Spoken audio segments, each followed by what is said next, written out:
having things are nice, but having things stay the same is confusing for the brain. Because as you say, we're evolving spiritually and emotionally all the time. And if we look around and everything's all the same, it's gonna cause a problem. So always moving and making sure things around you are changing is also very important, because it's too easy just to get stuck into a pattern without realizing that this is just a pattern that was put in place back then and it's not relevant now. Yeah, there's a lot of growth that can happen when you accept change, maybe seek change, or you're just open to changing. And I think that comes down to awareness as well, and self-awareness. So if you have that awareness that things are constantly evolving and you are constantly evolving, then you become more detached. Yeah, when you become detached from things, and that's not to say you don't care about things, but it's more, you become more self-aware that things are ever evolving and ever changing. Loads and loads and loads of planets out there with beings like us. So are we just all recycling each other's thoughts? So is there another planet out there that's doing all the kind of things that we are? And depending on the Earth's resonance and the people's resonance will determine their ability to pick up on those thoughts and act on those thoughts. The word you used, recycling thoughts, I think you could potentially see it like that.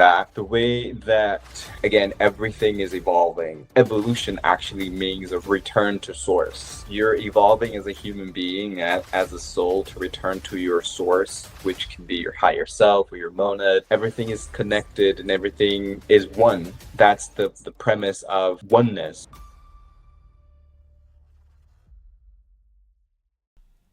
Just quickly, I just want to say a massive thank you to everyone who still listens to the podcast. I started 4 years ago, and since then I've had over 1 million downloads. I get 5,000 downloads per month, and I've had over 200 different guests. So a massive thank you to everyone who still listens. If you could please do me a favour, if you could rate and review the podcast, that would be amazing, because it helps get the podcast out to new, conscious people like yourself. And my goal is to awaken as many people around the world. You can also follow me on Instagram. It's YesKingOliver, should you wish to see what I get up to on my day-to-day moments. Back to the episode. So when I was younger, I set myself a huge goal, which was to be a millionaire by the time I was 21. And as I got older and I was becoming 22, 23, 24, I wasn't any closer, but I was constantly building businesses and grafting and just trying to get there. And now I'm 32 and I'm not a millionaire. I'm having to look at myself and the decisions that I have done in the past, and I'm recently reflecting on that £1 million goal, and does it still serve me any purpose? And I realized when I go back and find the reason why I wanted to be a millionaire, it was because I wanted to have full control over myself. I wanted to please my parents. If I can buy them a house, then they'll be happy.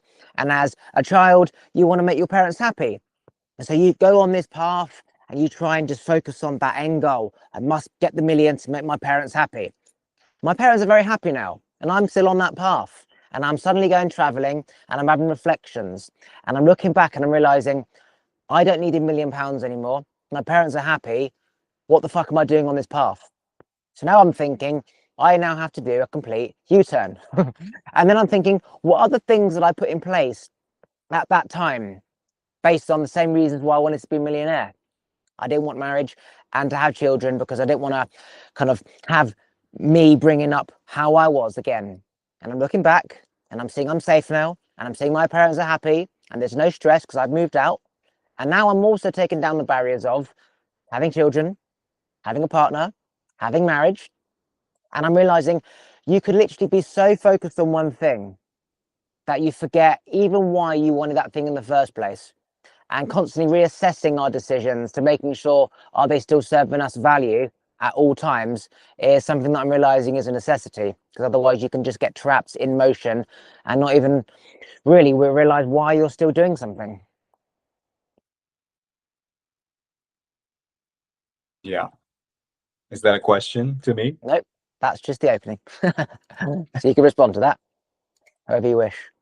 Well, as I was hearing you talk, what was coming to mind was just the feeling of contentment, which is something that I feel we don't talk much about, and people might not even be aware of it because they're just chasing for that thing, that will bring them happiness and fulfillment, or, a sense of achievement. And the feeling of contentment doesn't necessarily bring that. It brings it just brings peace. It brings stillness. It brings more presence and more acceptance and more gratitude for all that you have and all that you are and all that is right now as is in this present moment. And it's like when you do something, you're doing it because you had a thought and then you're acting on the thought. But that was based on the circumstances of when that thought came. And literally tomorrow, those circumstances could change, which means the action from that thought you're doing is also going to change. So constantly like reassessing everything at all times is so important. Like if you have a job and you're in an office, it may have been relevant then. You might have gone to get a specific job based on a specific people in the office that may have left, and you're in the office and you're still unhappy and you can't quite work out what's changed. Why am I unhappy? I've got my job. And then you suddenly realize, oh, it wasn't just about the job, it was about the environment and the people in the office, which are no longer there. Which means when you become aware of that, there's only really one option, which is to sort of leave your job and find another job with the community that you wanted in your work, which was so important because it wasn't just the job, it was the people in there. And as life goes on, things are constantly changing and actually changing pretty quickly.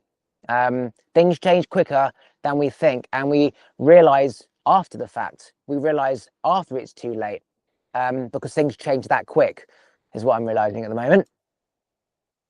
Yes, and I would also add that it might seem that it is about the environment and the people around, and it's not to say that the surroundings and the people that you're around with that they don't have an effect on you, but it's never about them. It's always about you and how you're feeling where you are and how you are surrendering to the changes that are being presented to you and that are moving through you as well, because we are always in evolution. So we're beings of constant evolution, just like everything in the universe.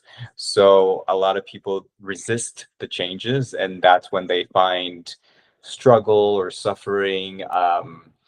And if you just allow yourself to flow, to surrender to the changes, the natural changes that are happening in your life, then you'll find more of that contentment, more of that abundance, whatever it is that you think that you're looking for, you will find in surrendering, accepting that things are changing. And to your point as well, our dreams change and our goals change because we are changing. And so the more that you accept that you are changing and that you are shifting and that you are evolving, you also need to allow things to change with you. So a lot of people, I think they might feel trapped because they are shifting and evolving, doing the quote unquote inner work, and then perceiving life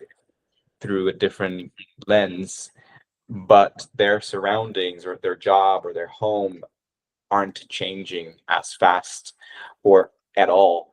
And I think that's the feeling that a lot of us in this path might feel. Does that make sense? Absolutely.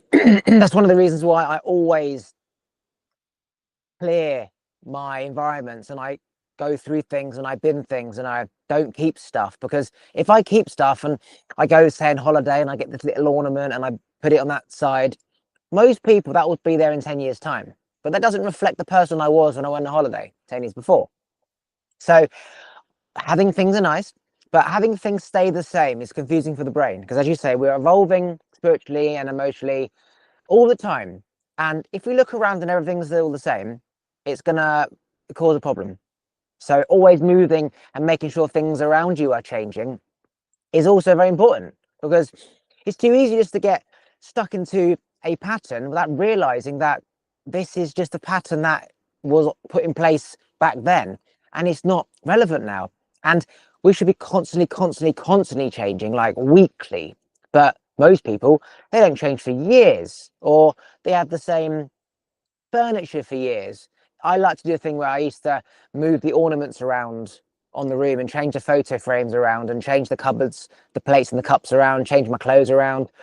Just so my brain has to keep like adapting to changing my environment. Because if it suddenly tells me that it's safe and everything's normal and everything's fine, then my brain stops growing and seeking new things and evolving, which is obviously not very good.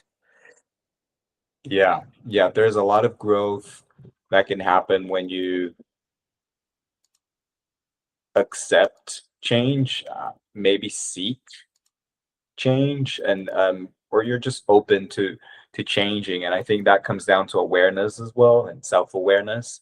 So if you have that awareness that things are constantly evolving and you are constantly evolving along with the planet, along with everything in the universe, then you become more detached as well. Like you become more detached to things, Yeah. to this, to people too, because sometimes we think it's love, but it's actually attachment. And so when you become detached from things, and that's not to say you don't care about things, but it's more to say um you become more self-aware that things are ever evolving and ever changing. Yeah, so one of the reasons why I don't want any tattoos, because I know that the mindset of me today, when I get a tattoo of whatever that thing is, isn't going to be relevant at all in literally 6 months, let alone in 80 years' time. So again, that's why I don't get tattoos, because it represents a state that was then, which isn't now. Yeah. Have you got any tattoos? I have one tiny one here that says love. And it's a tiny one. I had a dream about it, and so I did it. I was in Peru. I don't think I'm gonna regret this, because love is really eternal and infinite, and for me, it represents the highest force in the universe. It's who I am, and it's who everyone is. And so it's simple, but it when I look at it, it reminds me that I am love and that I am enough, and that all is well, because love is all there is. So See, something like that is eternal. That's never going to change. Love is always going to be the answer. Having a tattoo of like a Tweety bird or whatever is like, yeah, it's not going to serve me very much purpose down the line. And obviously, as you know, every time you look at something, you send that signal to the universe. Every time you wash yourself and you see love, you think love. Your brain thinks wanting more love, wanting to receive love, and then more love comes. So that is obviously what you call a good tattoo. Would I ever justify myself to get a tattoo? Even that, with something like that? Maybe, if narratives are changing, like wanting children, which I've never ever thought about properly, or letting go of the £1 million dream, literally anything is possible. Again, it's being open to change. And just because you make a decision or you're vegan for 10 years doesn't mean you can't not be vegan. And it doesn't mean you can't go back to being vegan. Like we're forever changing, and we shouldn't be punished for changing. And someone said to me recently that their friend was like attacking them for being vegan for 7 years and then not being vegan. And then they're like, oh, the preaching you gave me. And it's like I'm allowed to change, I'm allowed to change. And I was preaching what I knew then, and now I've changed. I'm not going to preach that. And if you don't like, because things are always changing, you can't not do something because you may change in the future.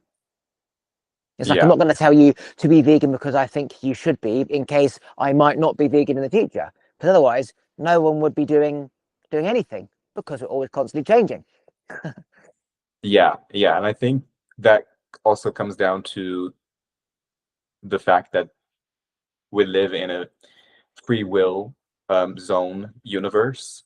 So yes, we are allowed to change and to make choices, and the choices that we make are always aligned or based on your level of awareness. And um, if one is operating from that love state of awareness, which is more of that 5D, then they will also understand that compassion is included in that level of consciousness, forgiveness, acceptance, and non-judgment, and all of these things that Christ consciousness is all about. So it's tricky because we're still human, so we'll still have an ego, we still have a personality, and we still live in a dualistic um reality where there is right or wrong, black or white, dark and light. um and I think that, that as a collective, it's one of the biggest challenges for us, is to come out of this duality consciousness where, you're wrong and I'm right, and we're just pointing fingers, and the way that I live is the right one and you're wrong. Hmm. This is just going to perpetuate into more division, more duality, more wars. And the other thing that's coming up too is the we because we are conditioned to have this duality mindset, then we also think that our truth is the truth and there's nothing else other than that. And so I think that, humans in general, we're full of like absolute truths. But finally, when you're expanding your consciousness and you're living from that state of love, of consciousness that is based on love and oneness and non-duality, you understand that your truth is your truth, and I can respect that even if it's not my truth. And that's okay, and I can still send you love, or wish you all the best, even if you don't share the same thoughts or feelings, or values, even, or beliefs as I do.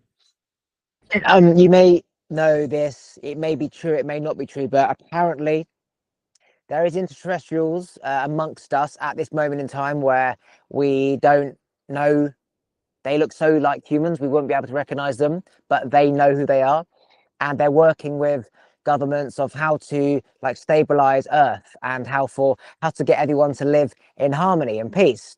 And that they've been doing this for years, and that it will all start coming out soon. What do you think that's true? Is this actually happening? Is it real? Well, you're asking my opinion on that. I certainly believe that there are many extraterrestrials helping Earth to move through this process of ascension. Galactic beings, and not just extraterrestrial, but angels, ascended masters, so many beautiful beings that are helping us and have been helping us for millennia. Now, if you're asking if I believe that there are people here as um, extraterrestrial extraterrestrials being living here as humans, is that your question? No, do you think that there is extraterrestrials, some other planets currently on Earth working with people on Earth, such as governments, to try and find a way for humans to live in, just live in peace and like just live and stop fucking up the planet? Yes. I don't necessarily believe that they are disguised as humans, and I thought that that was your question, because that's a theory. No, they look like humans because they're probably like kind of like the Elon Musks of 2000 years ago that build a rocket ship and go to Mars, and they're still up there and then they come back. So they look like humans, but they don't look different enough for us to recognize them as that's an alien. Yeah. I don't have a strong opinion about this. I don't want to say I don't believe it or I believe it. I think that it's possible because everything's possible, but the beings that I'm connected with, they're not on Earth. They're in the Pleiades, they're in their homes and their star systems, and yes, they use people like us, like you, like me, to channel information to help us. And at some point they will be um coexisting here with us, but at the moment, the planet is just still too dense for them to be here, incarnate here. In the past they were, but right now it's still very dense for them to actually be here. However, there could be other beings that aren't as maybe higher dimensional or higher frequency, that they can support the density here. But the ones of high frequencies, they're not on Earth. They're working with human beings, and it's a they always say to me it's a co-creation, it's a collaboration, because we are here incarnate on Earth and we know how this works, and so they can oversee from a multi-dimensional and higher dimensional perspective, and so we can collaborate with them, but it's all a team effort. So do you think that they wouldn't even need to physically be here, and that they could literally just send out the thoughts of what they feel needs to be done, and we as humans will pick it up because everyone's just picking up each other's thoughts? But because we're on a higher frequency of consciousness, we're likely to pick up on those thoughts as opposed to other thoughts because they're on such a higher frequency. And then we would change the planet by changing our mindset based on their thoughts because they may have done this before. Yes, that's basically what it is, even though again it's a team effort. It's not that they're telling us what to do. They also want us to become self-aware and understand that it is this whole universe is it's not meant to be it's meant to be our home, and we're not meant to be here in this planet thinking that this is all there is and that we're the best. So to your point is, yes, is the more that you expand your consciousness and you become more aware of these energies and of these other beings, and you start to receive information, you start to collaborate and connect with them, not because you want to escape the planet, but actually because you want to help the planet. And then with that information and you being here embodying that love and anchoring that light, those high frequency light codes, that's how Earth is going to continue to ascend, because she's already ascending. Earth herself is a sentient being, and so she's already made her decision according to the Pleiadians that she's going to ascend into a 5D planet, which was actually her original state eons ago. So the it's as if the planet is already becoming a higher dimensional planet, a 5D planet, and so we are here contributing to that ascension. And at some point, if your frequency, if your level of awareness, and if your being is not a match to the frequency that Earth is vibrating at, then eventually those will find other planets and other places and continue their evolutionary path. And so do you think that, let's just say there's loads and loads and loads of planets out there with beings like us who are conscious, are we just all recycling each other's thoughts? So is there another planet out there that's doing all the kind of things that we are, and depending on the Earth resonance and the people's resonance will determine their ability to pick up on those thoughts and act on those thoughts? But we're just sending out thoughts and other planets are picking up on those thoughts and then taking action, and then over like millions of years it's just like Earth is doing this, maybe Mars will be doing all that Earth is doing, and the only reason why they're doing it is because of all of our thoughts that are out in the ether, and as that planet's frequency goes up, they become the right resonance to pick up on all the humans on Earth thousands of years ago, what they were doing, and then we just all do the same stuff. Yeah, it's interesting, the word you used, recycling thoughts. I think you could potentially see it like that. The way that I see it, and the way that the Pleiadians help me and help us see it, that again, everything is evolving, and the evolutionary path. Evolution actually means a return to source. So you're evolving as a human being, as a soul, to return to your source, which can be your higher self or your monad. And if there is a source of all there is, which you can call creator, source, the one consciousness, some people call it God. Everything is returning to that, and everything is God or the creator and source having an experience of that. Why am I saying this? It's because everything is connected, and everything is one. That's the premise of oneness, right? Is everything is connected. We all came from the same source. So if I'm evolving, then you are evolving too. And when it comes to these races that are living in other star systems and in other dimensions, they, if they are operating from a higher dimensional perspective, they know that once they evolve as a race, all of the other races will evolve too.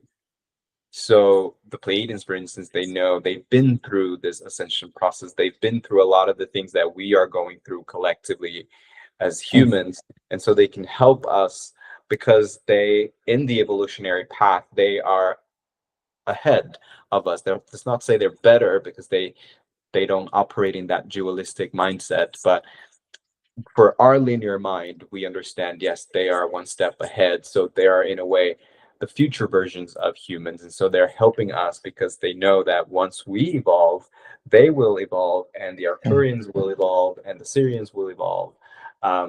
It's kind of like that domino effect, you know.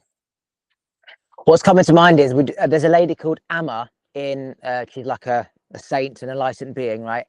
She's currently in England and she lived 3 days. I didn't know anything about her, and I went to see her like 3 days ago. Did some research on her, watched a YouTube video, and she was saying that when she was younger, there was this poor kid in class, and she had a sandwich, and she gave half her sandwich to the poor kid, and then someone else saw that and gave half their sandwich to her. So now this person didn't go hungry, and the people who had the sandwiches obviously didn't go hungry either. And then a few weeks later, Amma didn't have any food, and someone gave half their sandwich to her, and the other person gave half their sandwich to her, and she didn't go hungry. So this thing about the enlightened beings that have been on Earth before, whatever, they are assisting us to get there. It's almost like Amma knows that it's about giving. It's about giving and giving out, and it will come back. So you say they're not thinking that they're any better in duality. It's just, this is the way the life goes. We have to help you. And then once you evolve, you'll look back at, say, another Earth and be like, right, we've got to help them. It's just the cycle of like giving. So the Amma thing is about just giving. Like nothing is just it's just, you're just recycling, you're giving. It's no one owns anything. It's not your thought, not my thought, not my food. You're just recycling life, the pattern of like life is just constantly in flow. Yeah, that's what came to mind when you said that. Yeah. And we also don't even have to go out there in other dimensions or planets, even in our individual lives and paths. Like when you are, you know, doing the so-called inner work and just, I don't know, healing your inner child or your traumas, whatever it is, that has a ripple effect on the collective, you know, that has a ripple effect on your family, um, past generations, future generations. Even if you can't necessarily see the result, if they're not necessarily tangible energetically, they're all feeling, your family, your friends, they're all feeling that as well. So the ripple effect is not, it's close and it's also far.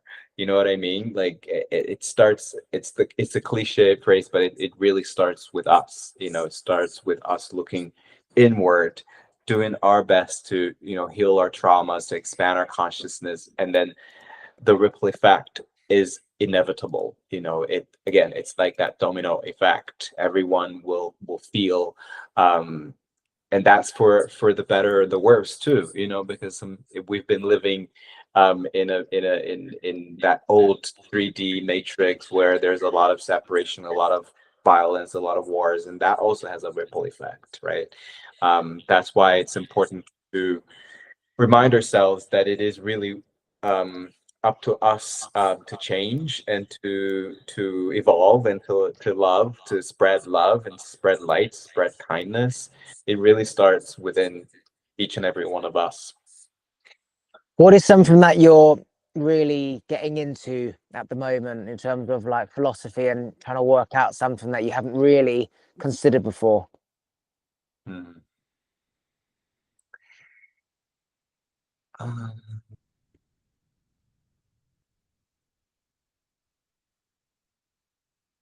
I don't think there's anything at the moment, and that may sound weird, but I think we go back to what I've said earlier. I feel very content. Um, Hmm. and I just trust as well that everything is unfolding as it is. Um, and I also think that we go through cycles and seasons. And, a few years ago, I was in a cycle or in a season where I was just hungrier for information.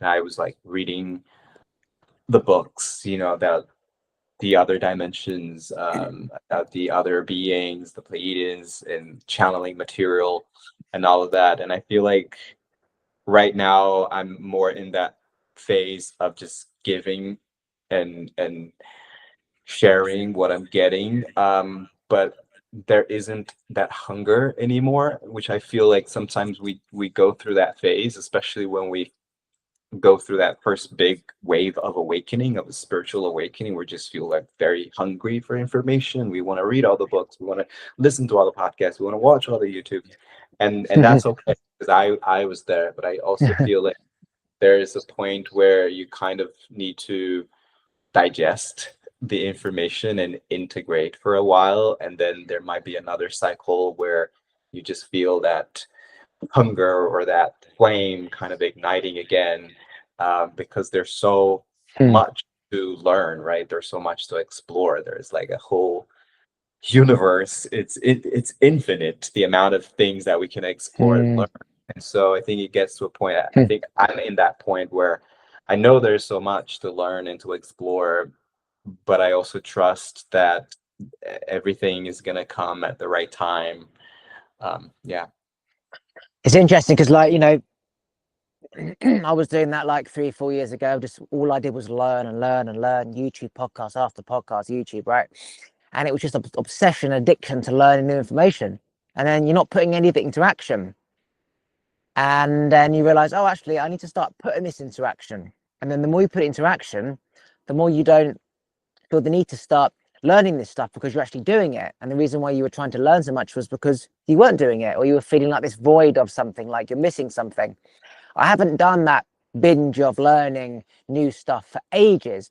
And I am feeling like a bit lost in terms of I need to find like another purpose. And that could be something completely new, like learning an instrument that I haven't learned yet. Or it could be revisit back to what gave you that wholeness and deep connection with the universe. Even if it's just for 5 minutes or 3 days or 3 weeks, go back to watching all the stuff you did. Even if you think you know it, or you do know it, or it's new stuff, get back into that, because it expands your brain in other areas that you didn't know were there. Or you might have watched something years ago and you read it and watch it again and it triggers us something that you didn't realize then. So it's like, oh my God, like that makes sense. So this might be my sign to start getting back into binge YouTubing about stuff like quantum entanglement, quantum physics, aliens and water particles, and like just getting back into that, getting your brain like fired up again. Yeah. Yeah, I think there's a time for everything. Like like you said, you had this time where you were just absorbing, and then yes, you have the time to integrate, let it sink in, put into practice. So it's a little bit like going to school and then learning and then going out, and living your life and then actually putting into practice the things that you learned or didn't Mm. learn. Yeah. If you had one day left to live, what is the one thing that you would tell the rest of the world? Wow, it's a good question. I would say what I said earlier when we started, that love is all there is.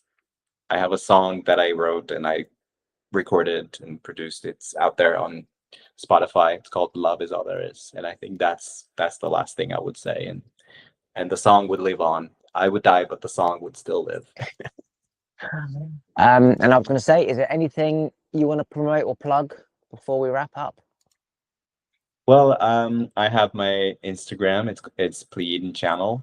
I post daily messages, channeled messages from the Pleiadians. And so if you would like to receive your daily message, you can just follow, and get that daily message. A lot of people report that they resonate a lot with the daily messages. It helps them through their journey of expansion of consciousness. And people can go to my website as well as willcaminada.com. I offer channeling courses, courses about the dimensions, different dimensions.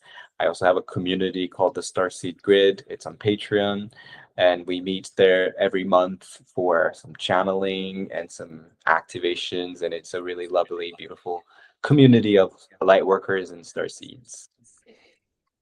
So that's like an online group where you'd have loads of people from around the world all coming on a call every month, and then you talk about all the juicy stuff that you talk about. Yes, we meet. We've been meeting actually 3 times because there's something new. But first time in the month, in the beginning of the month, I share the channeled energy themes for the month ahead, and we do some breath work as well. So we do some healing, some activation. Interesting. Towards the end of the month, it's actually tomorrow, we have a channeling group session. So yes, we meet and I connect with the Pleiadians and people can ask questions. And then there's this new one that we're still testing, but it's more of a co-creation with the members, where everyone can just maybe guide a meditation or channel something or do some Reiki, and or sing a song. So it's a beautiful co-creation as well, and that seems to be something that people are resonating with.